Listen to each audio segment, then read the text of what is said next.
con los símbolos del Espíritu Santo. Cuanto más vayamos conociendo al Espíritu Santo, mejores creyentes vamos a ser.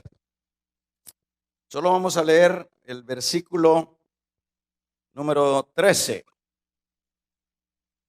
E incluso voy a leer el 12 para que tengamos la comprensión mejor. Capítulo número 1 de Efesios. Vamos a leer del 12, a fin de que seamos para alabanza de su gloria, nosotros los que primeramente esperamos en Cristo. En Él también vosotros, habiendo oído la palabra de verdad, el evangelio de vuestra salvación, y habiendo creído en Él, fuisteis sellados con el Espíritu Santo de la promesa. Bien, vamos a dejar hasta ahí la lectura y vamos a orar, hermanos.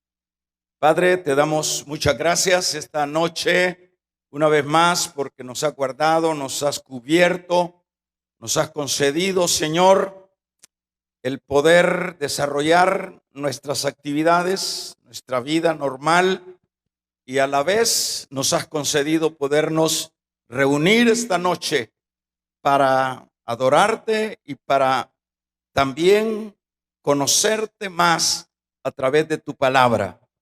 Maravilloso Espíritu Santo, te pedimos que nos limpies nuestro entender para que podamos captar ese mensaje.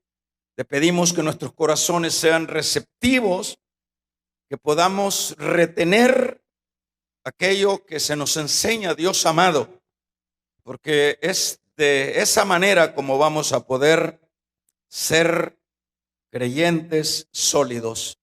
Gracias, Señor. Amén. Vamos a tomar nuestros lugares. Hoy vamos a hablar de lo que es el símbolo del sello o el sello símbolo del Espíritu Santo. Ya vamos por varios símbolos que hemos venido enseñando y espero que se nos vaya quedando. Repito, en la Biblia vemos que el Espíritu Santo se identifica a través de símbolos. Símbolos son aquellas cosas que Él toma vitales de la vida diaria, de la vida nuestra, para mostrar en primer lugar su naturaleza, su carácter. Por ejemplo, al hablar de que el Espíritu Santo o que Él se hace simbolizar en el agua o por el agua, para darle un toque más a esto, podemos ver que cuando dice ríos de agua viva, cuando habla de todos esos aspectos y todas esas menciones de agua, Él se simboliza en eso, cosas que dije que las conocemos y de las cuales vivimos porque son vitales en la vida.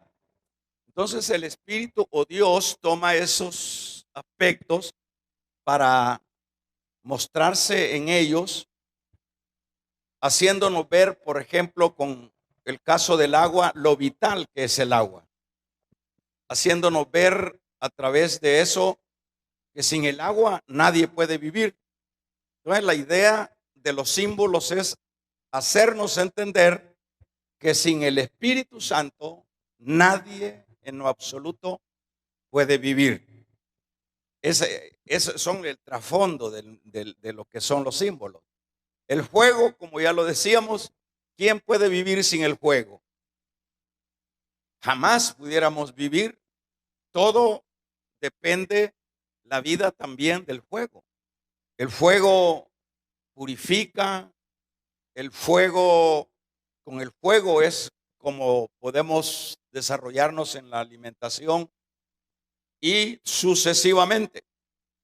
Cuando hablamos del viento, ¿quién puede vivir sin el viento? ¿Verdad? Puede decir alguien, mire, yo puedo vivir sin esos elementos. Nadie puede vivir porque dice, así como un viento recio, dice, vino sobre aquel lugar y se les repartieron lenguas de fuego. Ahí mienta el viento recio, que en lo cual se simboliza él, y es para que el creyente, en el particular nosotros, bueno, que conocemos este lenguaje, entendemos que el aire, el viento, el soplo, nadie puede vivir sin ello. Entonces es lo mismo, sin el Espíritu Santo, nadie puede vivir, un creyente. Si hablamos del símbolo de la paloma, vemos el símbolo en ese ave tan peculiar que es, decíamos que toman las mismas culturas la paloma como símbolo de paz. Y eso es así, o sea que la paloma es sensible, la paloma es delicada, la paloma es inocente. Eso simboliza el carácter del Espíritu Santo. Ahora, bueno, hay otros aspectos, el aceite que ya mencionamos también. ¿Quién puede vivir sin aceite? Nadie puede vivir sin lo que es ese elemento del aceite. Bueno, ahora vamos a avanzar con lo que es el sello símbolo del Espíritu Santo. En primer lugar, en la Biblia vemos el Espíritu Santo se identifica a través de el símbolo de lo que es el sello. En este caso, al hablar del símbolo del sello, vamos a posteriormente dar ya lo que son las aplicaciones del sello. Pero antes de eso, por ejemplo, todos los creyentes que hemos reaccionado al Evangelio de la Gracia, todos esos que, bueno, poblamos, diríamos, las iglesias o los lugares donde se adora a Dios, Dios nos eligió desde antes de la creación del mundo, como lo dice acá este mismo capítulo. Habla de que fuimos elegidos por Dios desde antes de la creación del mundo. Pero fíjese bien, en este caso, quiere decir en esto que no es la salvación o no es el asunto de la vida espiritual una iniciativa puramente de nosotros. No tiene nada que ver que seamos los creyentes los que nos etiquetemos, que fuimos nosotros los que decidimos buscar a Dios. En la Biblia vamos a encontrar cantidad de evidencias que es Dios el que nos eligió. Por ejemplo, habla el libro de los Romanos en su capítulo 8, que dice que Él nos conoció desde antes de la creación del mundo para que fuésemos hechos semejantes a su Hijo. Y a los que conoció, a esos predestinó. Y a los que predestinó, a esos llamó. A los que llamó, a esos santificó. Y a los que santificó, a esos glorificó. Ahí puede ver usted una cadena desde, desde esa eternidad, que es Dios el que dentro de esa masa general de los seres humanos que iban a ver en esta tierra, no se sabe, había que averiguar, tal vez se puede, desde Adán, cuántos billones de gente han habido, pero que dentro de esa presciencia, no presencia, sino presciencia, o sea, en la base de esa ciencia de Dios, Dios nos eligió desde esa eternidad, no a todos, sino a unos. Y en esto siempre hay controversias, ya cuando se habla de aspectos doctrinales. Pero cuando estamos hablando no tanto del aspecto doctrinal, sino de esa realidad que está en la bendita palabra y que no está diciendo ningún otro mensaje, sino el que literalmente está estampado en su palabra. No está diciendo, denle otra interpretación, como dice, a los que antes conoció, los predestinó para que fuesen hechos conforme a la semejanza de su Hijo, y a los que predestinó, a esos llamó. Eso no se le puede dar otra interpretación que la literal. En ese caso, quiere decir que cuando dice a esos eligió, cuando Juan habla, no me elegisteis vosotros a mí, sino yo os elegí a vosotros. Cuando habla de elección desde esa eternidad, bueno, Dios eligió a los que iban a ser su iglesia. Dice Pablo también que no es del que quiere ni es del que corre, sino de los que Dios ama y tiene misericordia. En este caso, cada uno de nosotros podemos ver entonces en ese campo que no es ninguna iniciativa nuestra el que se nos haya antojado venir a Cristo y ser evangélicos, por decirlo con palabras más claras. No es que yo, fulano de tal, usted dijo voy a ser evangélico. Aquí no es del que quiere ni es del que corre. Aquí es de los que Dios desde antes de la creación del mundo escogió para salvar. Ahora, cuando está esa idea de que Dios vino a salvar o va a salvar a todo el mundo, entonces Dios falló, porque el infierno está lleno de gente que murió en el pecado. Entonces falló Dios, entonces Dios no es Dios. Pero Dios, ¿a quién va?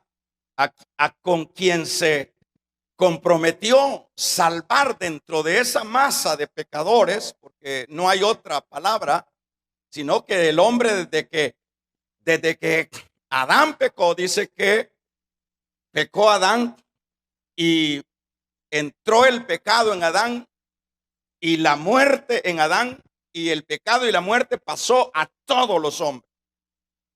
Por tanto dice, todos en Adán murieron. ¿Qué responsabilidad tiene Dios cuando yo estoy diciendo todos? No estoy diciéndolo yo, lo está diciendo Pablo en su capítulo 5 de Romanos, que murió el hombre en Adán, todos sin excepción. Dice Romanos capítulo 3, dice, no hay uno bueno, todos se desviaron, se hicieron inútiles, veneno de culebra sale de su interior y sucesivamente. Es decir, que es una masa de pecadores. El pecado de Adán generó una masa de pecadores por la desobediencia de Adán. Entonces Dios no tenía ninguna responsabilidad de salvar a nadie.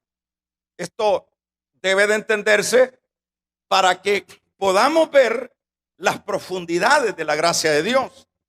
Entonces, como todos pecaron, bueno, no hiciste caso, Adán. Yo te dije, si comes de eso, te mueres. No hizo caso, comió. Entonces, ¿qué responsabilidad tiene Dios? Todos murieron en Adán. Ahí no hay nada que hacer.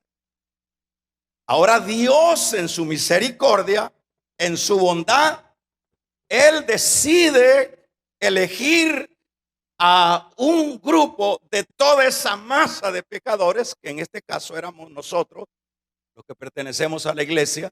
Pablo dice a los corintios, mirad que vosotros no eras gran cosa, les dice, porque lo peor del mundo escogió Dios. Es decir, que es lo peor, la masa llena de pecado, de gusanos, porque el hombre, dice el profeta Isaías, llaga podrida es el hombre en el aspecto de su pecado.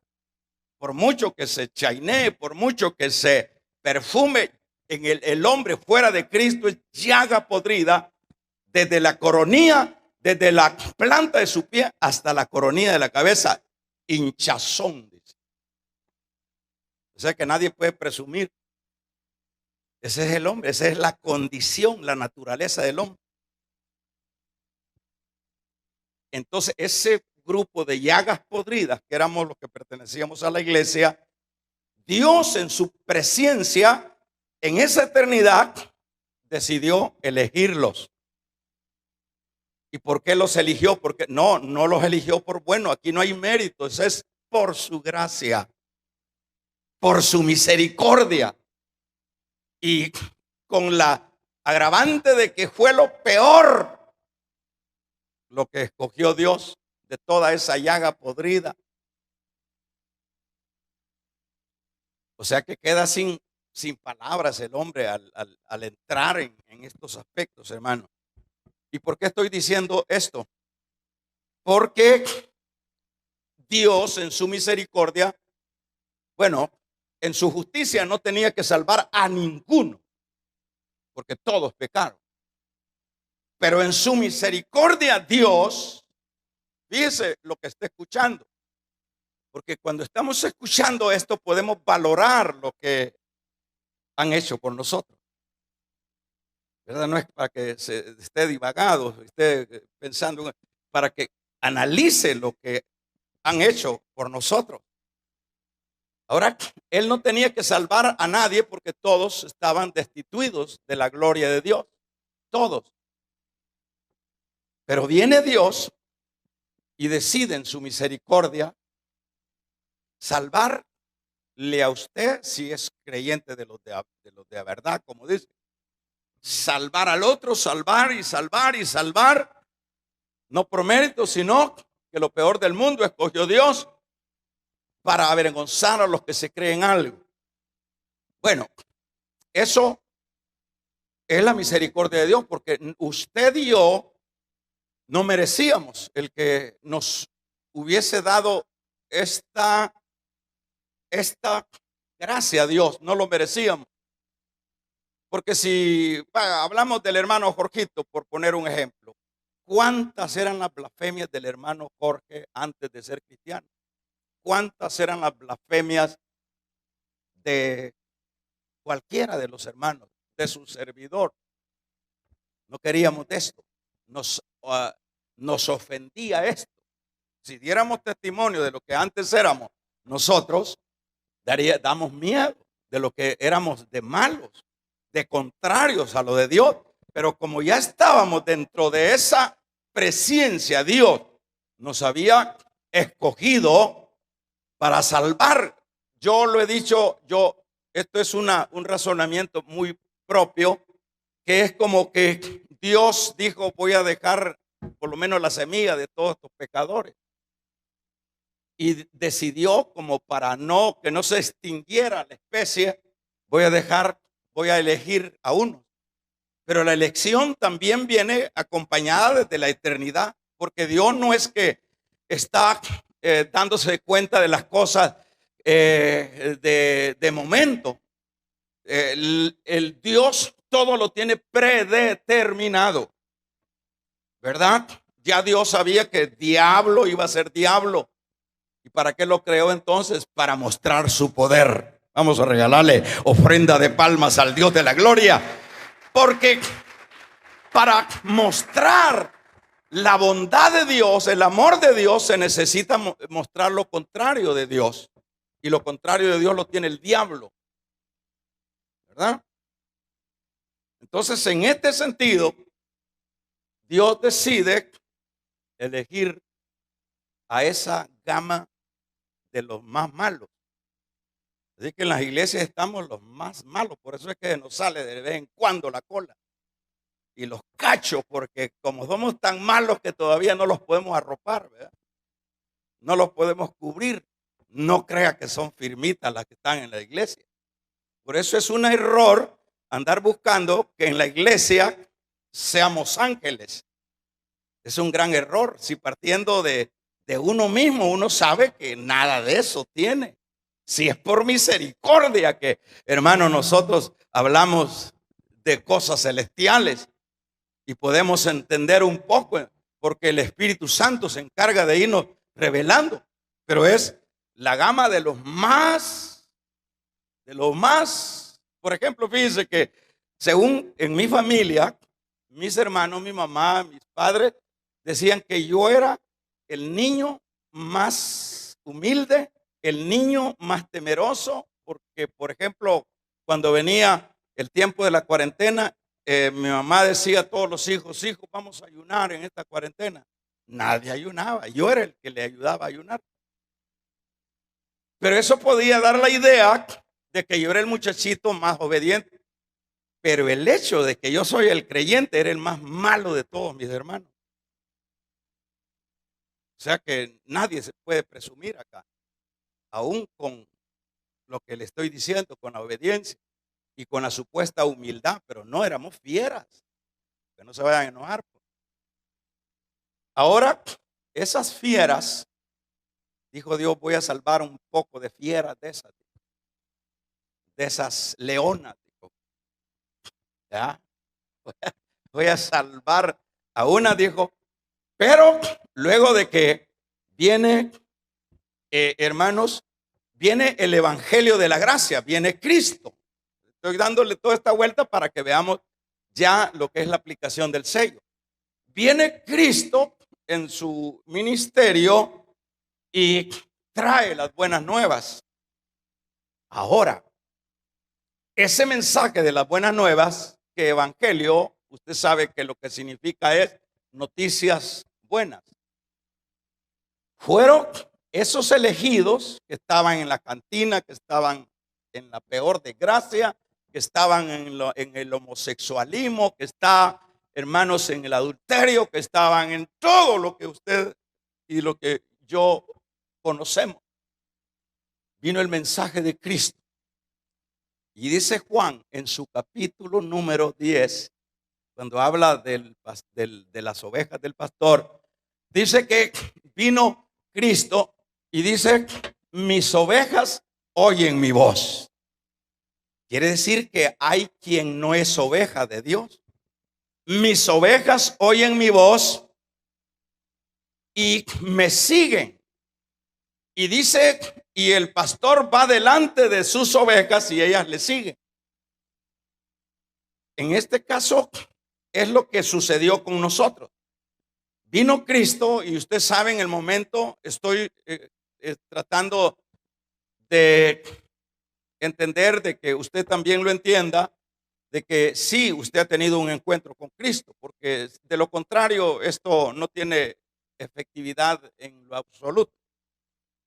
Pero si es usted consciente de que no es una religión la que tenemos, sino que ha habido, como fue el caso de Pablo, que ha habido un encuentro, que hubo un cambio desde el momento de su encuentro de Pablo.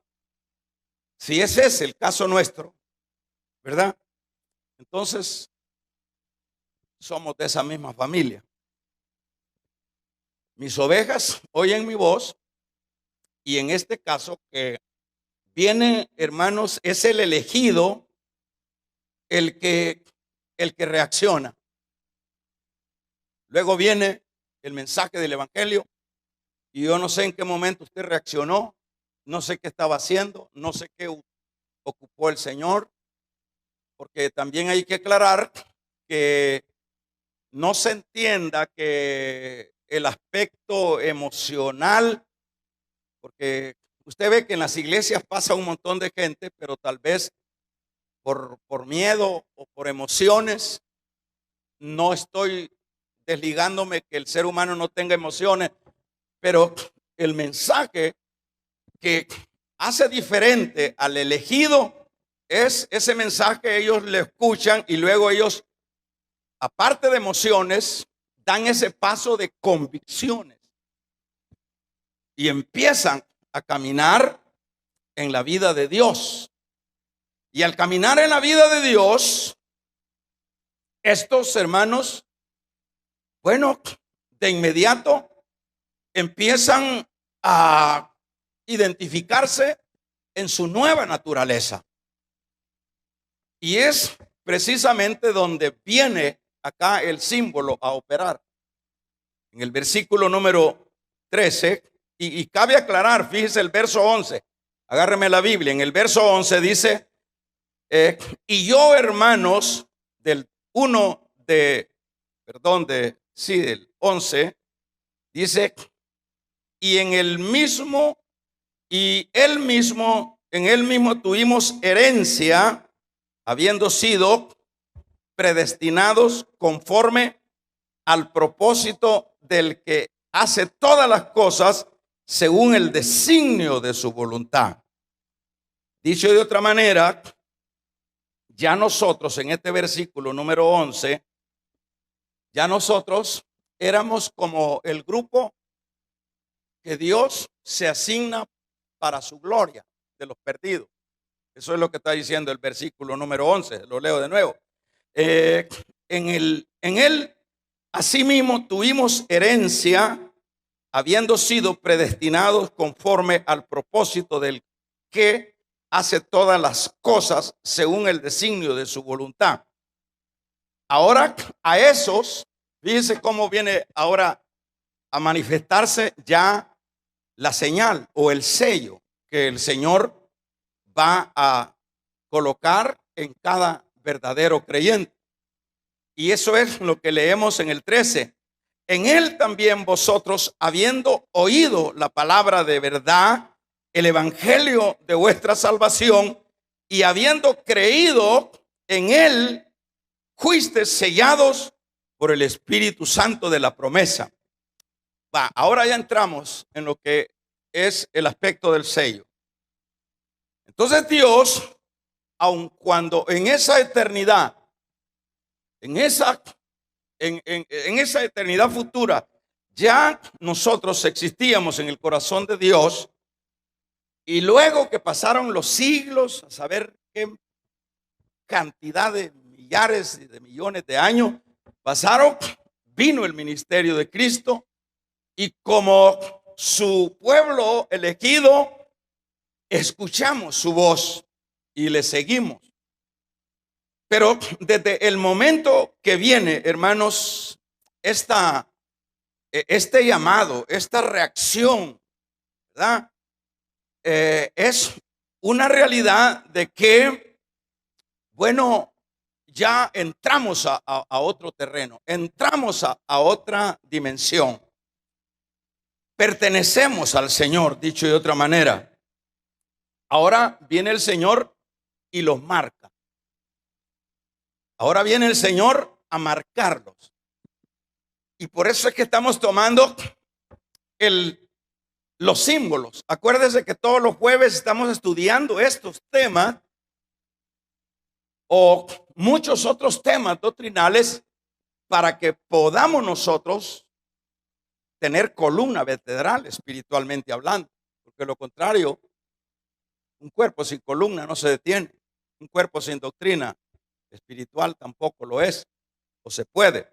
Entonces viene, en este caso, viene el Espíritu a a señalar, a sellar. ¿Y qué significa el sello del Espíritu Santo? Que desde el momento que creímos, Dios o el Espíritu se impregnó en nosotros.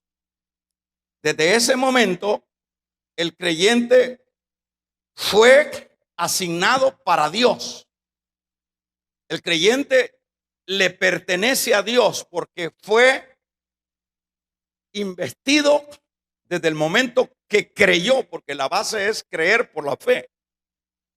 Creyó, fue investido por el Espíritu Santo, igual sello.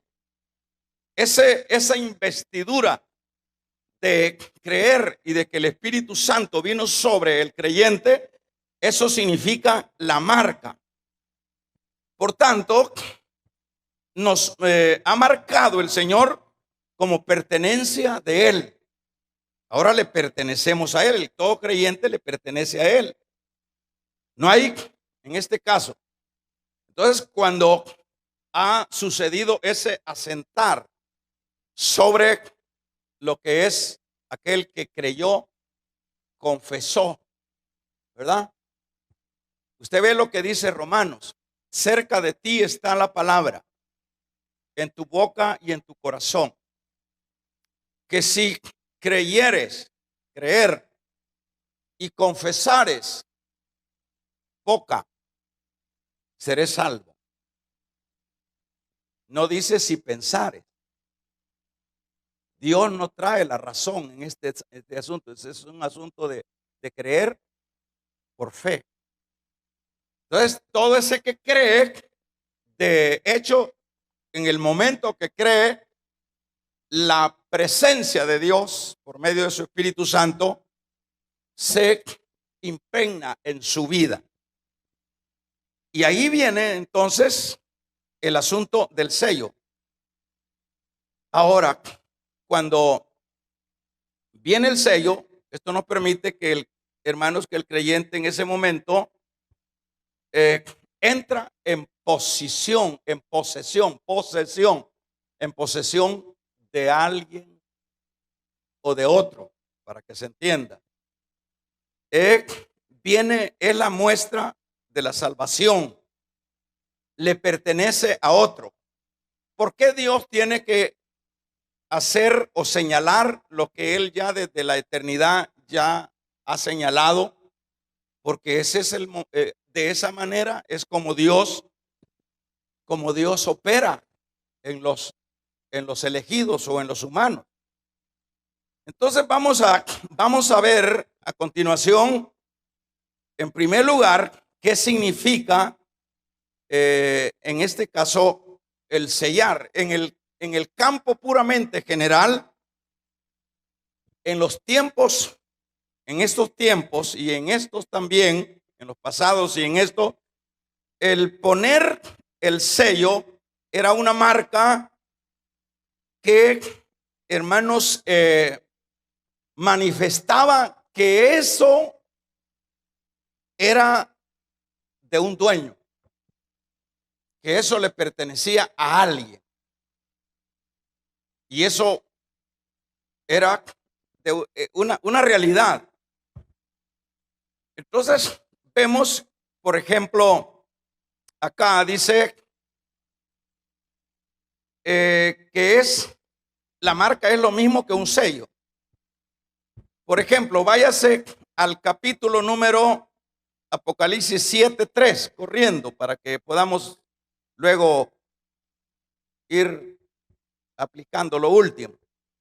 En el Apocalipsis 7:3, léalo rapidito conmigo, en el versículo 3, diciendo: no hagáis nada a la tierra, ni al mar, ni a los árboles, hasta que hayamos sellado en su frente a quienes, a los siervos de nuestro Dios. Esta escritura es futura, va a ser después de este tiempo que estamos. Va a ser, ya Dios conoce a su pueblo, pero aquí, en este caso, está hablando de la gran tribulación. Y acá dice, diciendo, no hagáis daño a la tierra. Está justamente en el apogeo, la gran tribulación de los 7 años. Ni al mar, ni a los árboles, hasta que hayamos sellado en su frente a los siervos de Dios. Váyase al 14 del mismo Apocalipsis y vea en el 14, versículo número 1. Después miré y aquí el Cordero estaba en pie sobre el monte de Sión y con él 144,000 que tenían el nombre de él y el de su padre escrito en su frente. 22:7 corriendo del mismo Apocalipsis. En este 22:7, 22:4 dice, y verán su rostro y su nombre estará en su frente. También veamos 9 también de Apocalipsis. En este capítulo número 9, lea el versículo número 4, donde dice, y se le mandó que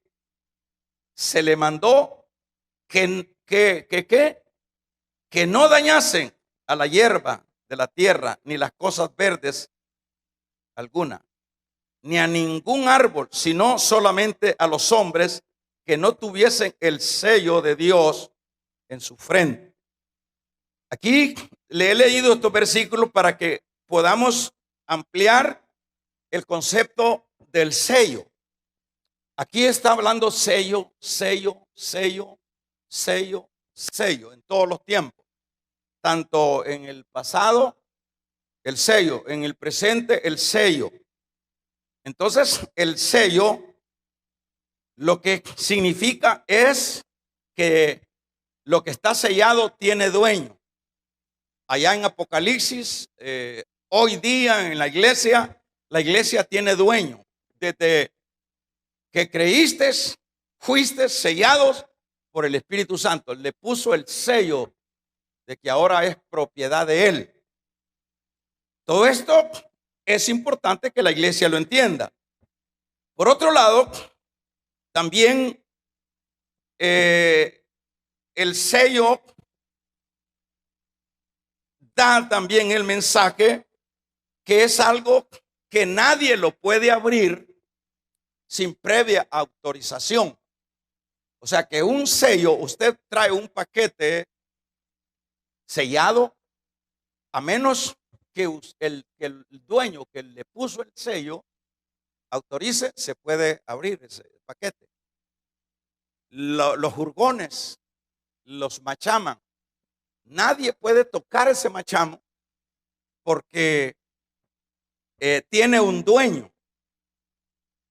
Y eso, por supuesto, es aplicado a lo que es lo espiritual. Usted se recuerda que cuando enterraron a Cristo o cuando llevaron a la tumba a Cristo, pusieron la peña. ¿Se recuerda? ¿Me puede decir algo? ¿Qué fue lo que hicieron después que taparon la boca de la cueva donde pusieron el cuerpo de Cristo? ¿Qué fue lo que hicieron? Lo que hicieron fue poner el sello de Pilato en la piedra. Nadie, sin previa autorización, podía alterar ese sello. Solo vaya viendo el significado entonces del sello. En el caso, por ejemplo, nuestro, como iglesia, ya nosotros tenemos dueño. Gracias por ese amén. ¿Verdad? Ya nosotros tenemos dueño. Nosotros, aparte de que tenemos dueño, nadie puede, hermanos, venir a romper el sello o el fierro de ese dueño que es la iglesia de Cristo. Nadie puede romper ese sello. Por otro lado, nadie puede dañar ese sello o ese objeto o esa cosa porque tiene dueño. Y por ejemplo, dice en Zacarías 2:8, dice que si alguien a ustedes los toca, es como tocar la niña de los ojos de Dios. Es decir, porque son propiedad privada, por decirlo de esa manera. Propiedad privada. Si eso, hermanos, por ejemplo, en el campo, eso los del campo lo entienden bien. El ganado, ¿cómo es que se identifica que este es fulano de tal? Viene, acá hay una institución donde le dan una marca, el gobierno le da, el Estado le da una marca, una letra, lo que va a marcar toda vez no sea igual a la marca de otro, sino que lleve un gancho más, y eso se lo autorizan. Y usted, allá los hacendados, ponen esa marca en su ganado, y a donde quiera dicen: esta es mi oveja, este es mi ganado. Y con ese sello, esa marca, es lo que le garantiza que es de tal o cual dueño el ganado. Entonces usted me dirá: bueno, pero Dios tiene que hacer. Es que Dios, hermanos, es que mire, ver la naturaleza de Dios tratando con los humanos es como el maestro que empieza a darle las primeras palabras al bebé en el asunto del estudio. Así le pasa a Dios para que nosotros vayamos entendiendo su lenguaje.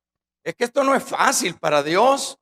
Esto es, como decíamos en la anécdota de la hormiga y del hombre, que hemos dicho varias veces, porque se dice en esa anécdota que vino el hombre amaba a las hormigas y le decía: hormigas, háganse un lado. Ahí viene el hombre con el arado y las deshace en el lodo. Más se alborotaban las hormigas. Pero el hombre amaba tanto las hormigas que dijo: ¿qué hago si no quiero que me las maten? Entonces lo que hizo el hombre fue, ese hombre que amaba las hormigas y que quería liberarlas del arador, dijo: aquí lo que debo de hacer es hacerme hormiga, y se hizo hormiga. Y haciéndose hormiga, le entendieron el lenguaje y les hacía señas con las santanitas y todo eso. Amén, amén. Ahora, ¿qué es lo que dice Juan en su capítulo número 1, en su evangelio? Y el verbo era Dios, y el verbo era con Dios, y el verbo se hizo carne. Vamos a regalarle ofrenda de palmas al Dios de la gloria. Y el verbo se hizo carne y habitó entre nosotros. Le digo todo esto para que vea la lucha de Dios con los animalitos, para que le vayamos entendiendo. Mire, hijito, usted yo lo sellé. Y, ¿qué entiende de sello usted? Bueno, le ponen una marca a la vaca, le ponen un sello a un paquete, a un contenedor, le ponen un sello: esta es propiedad. La casa misma, esa escritura es el sello de propiedad del dueño de ese inmueble. Así nos trabaja Dios. Así nos enseña Dios a los del kinder, a los de materno sería, ¿verdad? Entonces, en este sentido, va Dios hablándonos de esta manera. Ahora vamos a ver, para ir ya cerrando, fíjese que otro aspecto importante es, hay muchos otros, pero eso sería lo básico que podríamos dar hoy. Pero hay un aspecto importante que es el siguiente. Por ejemplo, el que ha sido sellado, dije, le pertenece a alguien. El que ha sido sellado, nadie puede alterar ese sello. El que ha sido sellado, si alguien daña a ese sellado, es como que toquen la niña de los ojos del dueño de eso que está sellado. Pero no solo es eso, sino que los sellados, hermanos, no por imposición, sino porque ellos llegan a la conclusión, y dada la nueva naturaleza que ellos tienen, esos sellados viven para la gloria de Dios. Esos sellados viven para la consagración de Dios. Esos sellados, como vemos el caso de Pablo, cuando Pablo ha sido alcanzado por la gracia y luego sellado con el sello del Espíritu Santo, que es la misma presencia de Dios, dijo Pablo: ya no vivo yo, sino Cristo es el que vive en mí. Gálatas 2:20. Y lo que vivo en la carne, lo vivo en la fe del Hijo de Dios. Regálele ofrenda de palma al Dios de la gloria. ¿Qué quiere decir eso? ¿Qué significa eso? ¿Qué significa eso? Es decir, que el que ha sido sellado por el Espíritu Santo, y ya puse algunos detalles, que le pertenece, que nadie se lo toque, que tiene dueño y que es pertenencia de él porque es su pueblo por el cual él vino a morir en la cruz del Calvario. Por lo tanto, estos sellados van a vivir en una constante entrega, como le puse ese ejemplo de Pablo, en una constante entrega hacia su dueño.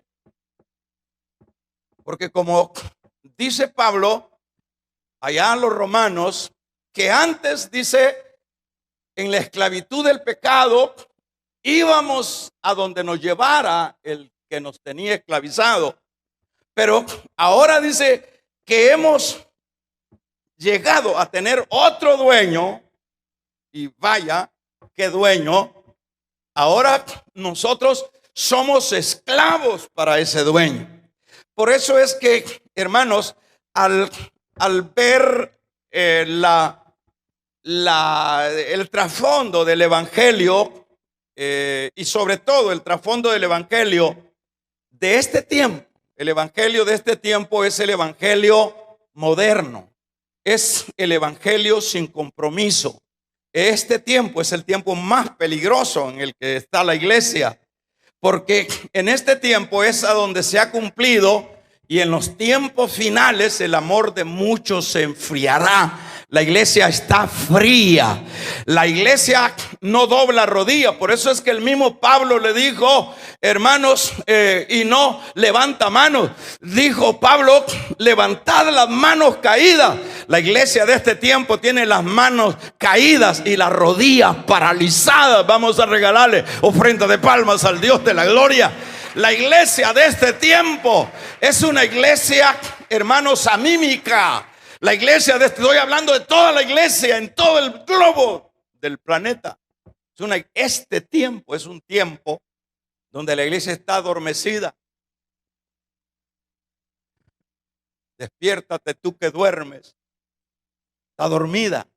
Hay un canto de Marco Vidal que dice: la iglesia no está muerta, la iglesia está dormida. Está dormida en su mundo.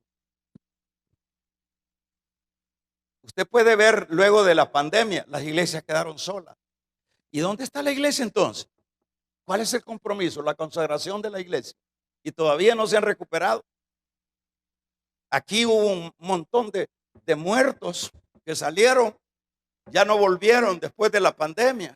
Y entonces, ¿que tenemos dueño o le pertenecemos siempre al de allá afuera o le pertenecemos al de adentro? Y el que es esclavo no tiene voz ni decisiones. Él decide de acuerdo a como decide su amo. Entonces, la característica del que está sellado, fíjense, aquí estamos dándole ya a la llaga la cosa, y en el clavo y con el martillo al clavo. ¿En qué sentido? Que el que es sellado se va a evidenciar de alguna manera. Si está dormido, se va a despertar. Si está con las rodillas paralizadas, que ya no, hay gente de este tiempo que ya orar. Uno puede orar acostado. Jonás oró hasta en el estómago del animal aquel. Uno puede orar, es decir, no hay posición, pero cuando se habla de orar y cuando se habla de rodillas paralizadas, es una manera de tocar a la iglesia que no está haciendo su trabajo, que no está haciendo su consagración. Pero una de las cosas de esto, como para entender, uno puede ser que la iglesia se haya enfriado. Y otra puede ser que no somos iglesia.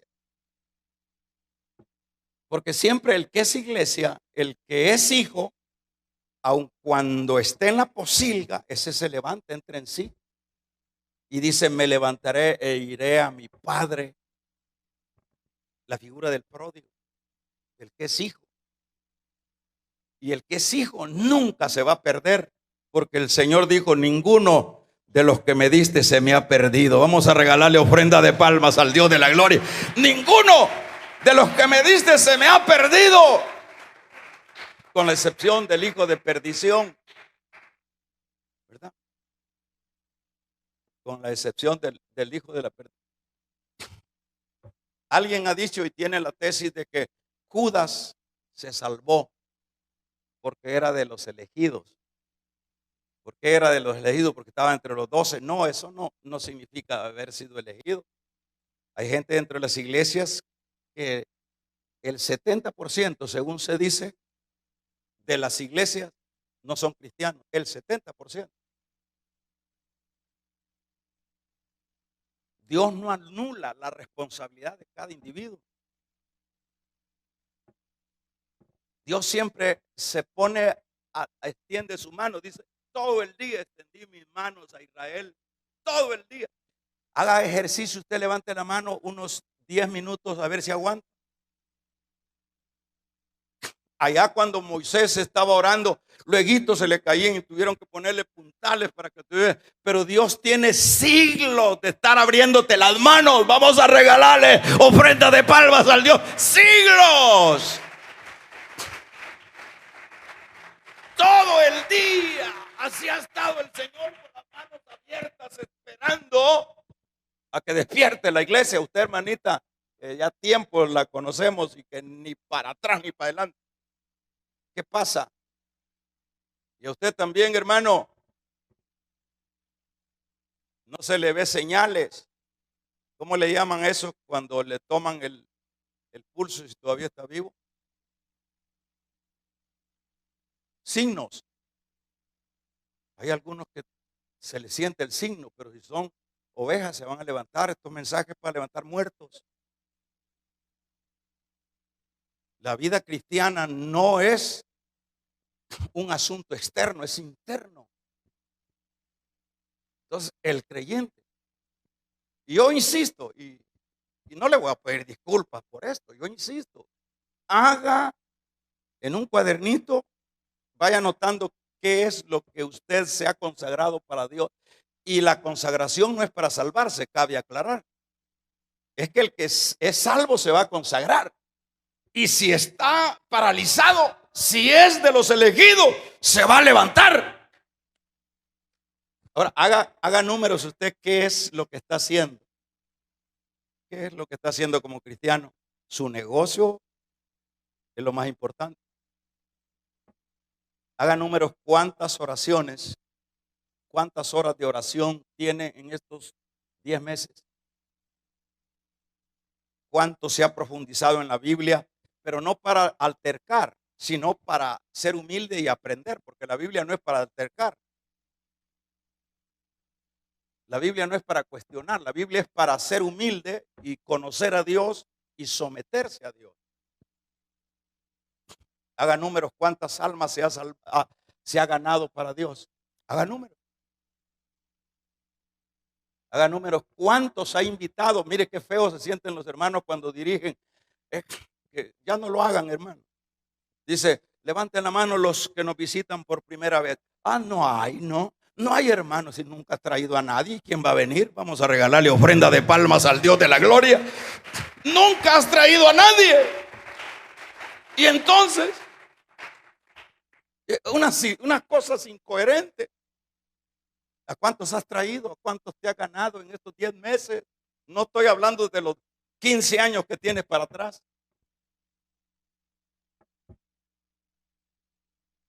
El que es sellado vive para Dios, se consagra para Dios. El que es sellado, él dice, ya no vivo yo, sino Cristo es el que vive en mí. ¿Qué le parece? ¿Acaso no es importante el que podamos estudiar estos temas tan poderosos? ¿Qué le parece?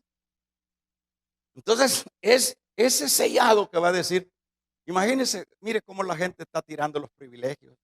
La gente anda de iglesia en iglesia. O sea, ¿qué significa eso? Uno es que son hermanos que tienen una anestesia de aquellas fuertes, anestesia diabólica. Y otro puede ser que nunca han recibido a Cristo en sus corazones.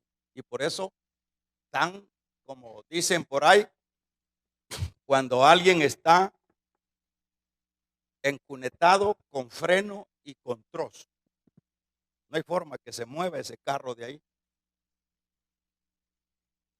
O sea, no hay forma. Este es el evangelio.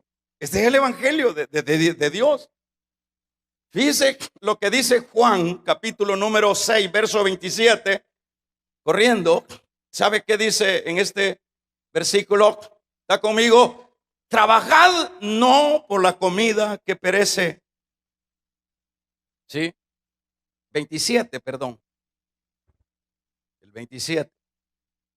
Mire lo que nos dice este capítulo 6. ¿Qué nos dice ahí? Sí. 27. 6, 27. Trabajad no por la comida que perece, sino por la comida que a vida eterna permanece, la cual es el Hijo del Hombre, que os dará. Porque a este señaló Dios el Padre, le puso el sello a su Hijo. Y la recomendación para la iglesia es trabajar no por lo que perece, sino por lo que para vida eterna permanece. ¿Cuáles las prioridades de la iglesia en este tiempo? En tiempos generales, su comodidad, su familia, sus conforts, sus negocios, sus cosas. Entonces, ¿somos sellados o no somos sellados? Es un examen que tiene que hacerse cada uno. Este asunto no le corresponde hacerlo al pastor. Este es un asunto de que cada uno tiene que hacerse el examen. Es decir, ¿soy sellado? Si soy sellado, este mensajito le va a dar ya, empezar a dar hálito de vida y va a decir, no, yo voy a renunciar a esto. Fíjense que las ovejas oyen su voz. El domingo yo estuve predicando de la davosidad, de la generosidad. Mire, he visto a unos hermanos que han estado aquí viniendo a dar su generosidad en el trabajo acá, en lo que estamos haciendo. Yo digo, son ovejas entonces. Porque el que no es oveja, ni para atrás ni para adelante. El que es oveja dice, no, yo soy muy carnal, yo voy a cambiar. No, si yo estoy sellado, yo tengo dueño, yo no soy absoluto. Yo no puedo agarrar para allá ni para acá porque yo tengo un amo. Y voy a vivir para él y voy a servirle a él.